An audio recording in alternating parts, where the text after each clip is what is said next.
The Lady of Shalott.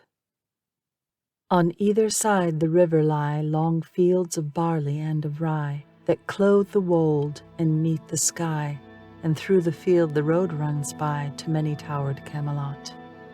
And up and down the people go, gazing where the lilies blow, round an island there below, the island of Shalott. Willows whiten, aspens quiver, little breezes dusk and shiver, through the wave that runs forever, by the island in the river, flowing down to Camelot. 4 gray walls and 4 gray towers overlook a space of flowers, and the silent isle embowers the Lady of Shalott.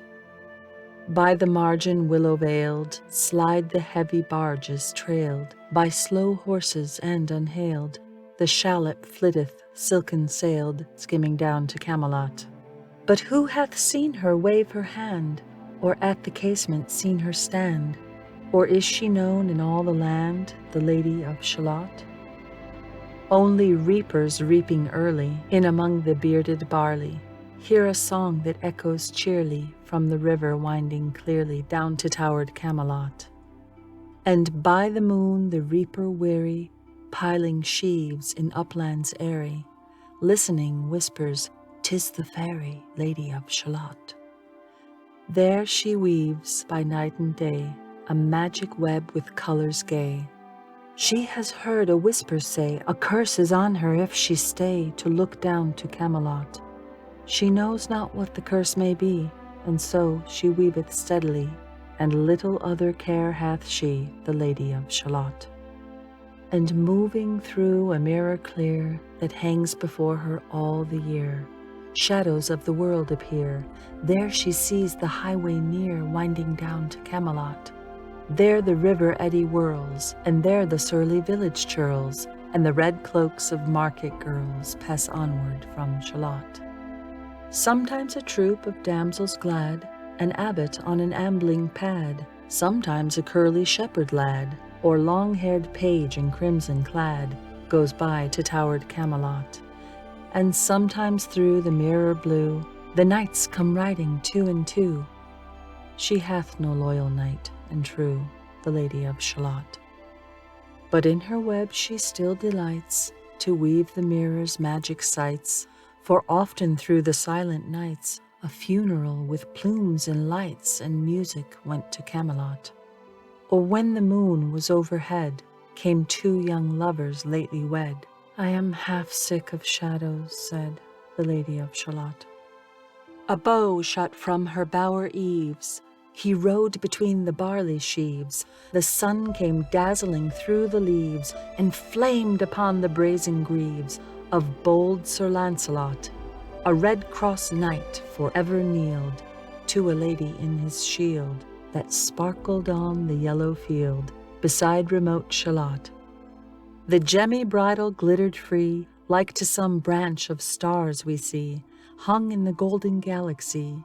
The bridle bells rang merrily as he rode down to Camelot, and from his blazoned baldric slung a mighty silver bugle hung, and as he rode his armor rung beside remote Shalott. All in the blue unclouded weather, thick jeweled shone the saddle leather. The helmet and the helmet feather burned like one burning flame together as he rode down to Camelot. As often through the purple night, below the starry clusters bright, some bearded meteor trailing light moves over still Shalott. His broad clear brow in sunlight glowed, on burnished hooves his warhorse trode. From underneath his helmet flowed his coal-black curls as on he rode down to Camelot. From the bank and from the river he flashed into the crystal mirror. "Tira lira by the river," sang Sir Lancelot.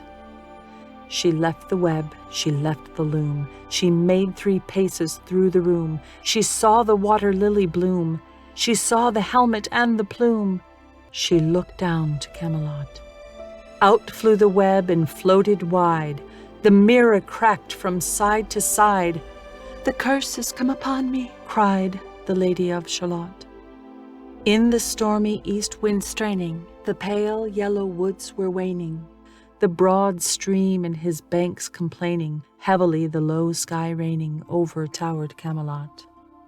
Down she came and found a boat, beneath a willow left afloat, and round about the prow she wrote, the Lady of Shalott.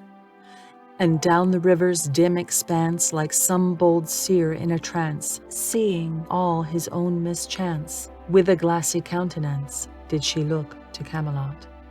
And at the closing of the day, she loosed the chain and down she lay. The broad stream bore her far away, the Lady of Shalott. Lying robed in snowy white, that loosely flew to left and right, the leaves upon her falling light, through the noises of the night, she floated down to Camelot. And as the boat head wound along the willowy hills and fields among, they heard her singing her last song, the Lady of Shalott. Heard a carol mournful holy, chanted loudly, chanted lowly, till her blood was frozen slowly, and her eyes were darkened wholly, turned to towered Camelot. For ere she reached upon the tide, the first house by the waterside, singing in her song she died, the Lady of Shalott. Under tower and balcony, by garden wall and gallery, a gleaming shape she floated by, dead pale between the houses high, silent into Camelot.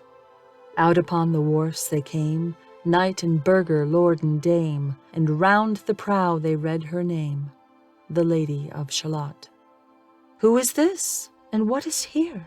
And in the lighted palace near died the sound of royal cheer, and they crossed themselves for fear, all the knights at Camelot. But Lancelot mused a little space. He said, "She has a lovely face. God in his mercy lend her grace, the Lady of Shalott."